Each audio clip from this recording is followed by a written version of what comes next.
عمر کا زمانہ ہے، آپ جانتے ہاتھ میں کوڑا رکھتے تھے، تو آپ جا رہے تھے، ایک شرابی تھا، ہاتھ میں اس نے بوتل شراب کی پکڑی تھی، گلی کا موڑ کاٹا اس نے تو آگے حضرت عمر نظر آیا۔ حضرت عمر تو موقع پہ سزا دیتے تھے، ہاتھ میں درا پکڑا ہے تو اس نے دل ہی دل میں کہا مالک عمر کے قہر سے بچا لے، پکی توبہ کرتا ہوں آج کے بعد شراب نہیں پیوں گا، اور جلدی سے وہ شراب کی بوتل بکل میں بغل میں دبا لی۔ حضرت عمر بھی سر پہ پہنچ گئے اور جھڑک کے کہا کہ یہ تیرے پاس کیا ہے؟ تو ڈرتے ہوئے کہا حضرت سرکہ ہے۔ تو عمر سے کہا نکال، تو جب نکالا تو واقعی سرکہ ہو گیا تھا۔ جو رب شراب کو سرکے میں بدلنے پہ قادر ہے، وہ رب گناہوں کو نیکیوں میں بدلنے پہ بھی قادر ہے۔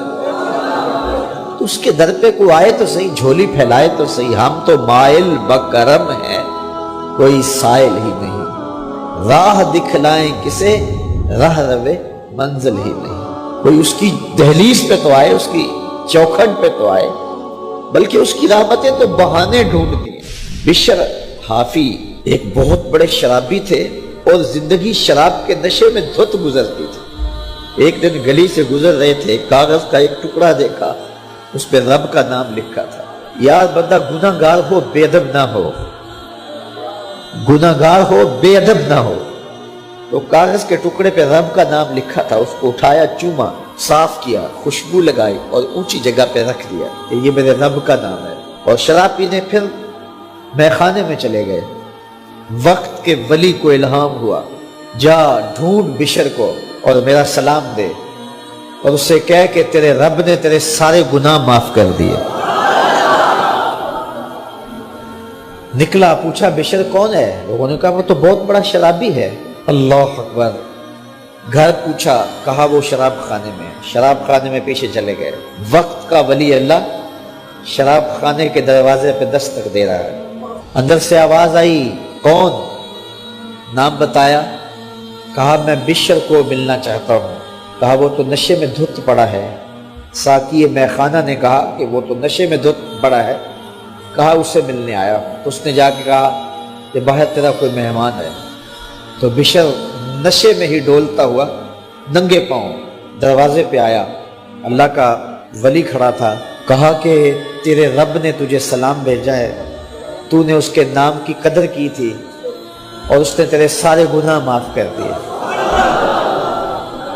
بشر حافی ننگے پاؤں تھے، اس وقت نشے میں تھے۔ نشہ شراب کا تھا، لیکن رب کا سلام آیا تو یہ نشہ اس سے بھی اوپر تھا۔ جھوم اٹھے اور کہا کہ میں اب رب کا سلام آیا ہے تو اب میں ننگے پاؤں تھا، اب ساری زندگی میں جوتا نہیں پہنوں گا۔ عربی میں حافی ننگے پاؤں والے کو کہتے ہیں، تو بشر حافی کو بشر حافی اس لیے کہتے ہیں کہ وہ ساری زندگی پھر برہنہ پا رہے، انہوں نے کبھی بھی جوتا نہیں پہنا تھا، زندگی بدل گئی لیکن پاؤں میں جوتے نہیں پہنتے تھے کہ میرے رب کا سندیسہ جب میرے نام آیا تھا، میری جب تقدیر بدلی تھی، میرے رب نے جب مجھے محبت نامہ بھیجا تھا، مجھے سلام بھیجا تھا، پیغام بھیجا تھا، تو میرے پاؤں میں جوتا نہیں تھا۔ تو بشر حافی جوتا نہیں پہنتے تھے، تو رب نے کرم یہ کیا کہ بشر حافی نے گھر سے مسجد میں جانے کے لیے جو راستہ اختیار کرنا ہوتا تھا، اس راستے پر جانور گوبر نہیں کیا کرتے تھے، جانور لیت نہیں کیا کرتے تھے۔ یہ بشر حافی کی گزرگاہ ہے۔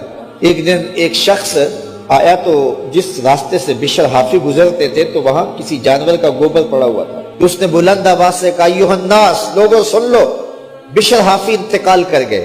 لوگوں نے کہا تمہیں کس نے بتایا ہے؟ کہا یہ گوبر پڑا ہوا ہے، اس کا مطلب ہے کہ آج بشر حافی اس گلی سے نہیں گزریں گے۔ تو جب پتہ کیا گیا تو حضرت بشر حافی کا واقعہ انتقال ہو گیا۔ کوئی سچی توبہ کرے تو صحیح، کوئی اس کی دہلیز تو آئے تو صحیح۔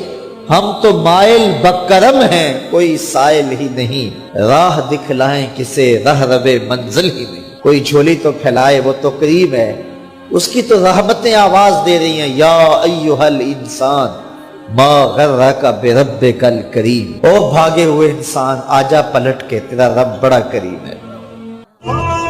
بني حصاد الرصاص أتاه فما من مغيث ولا من عزاء أبي رحيم كشربة ماء طعنت فطوبى ولا من شقاء وأمي يا أمي كفاك بكاء فدينك يعلو وكل هرى وعرض استبيحا وما من رجاء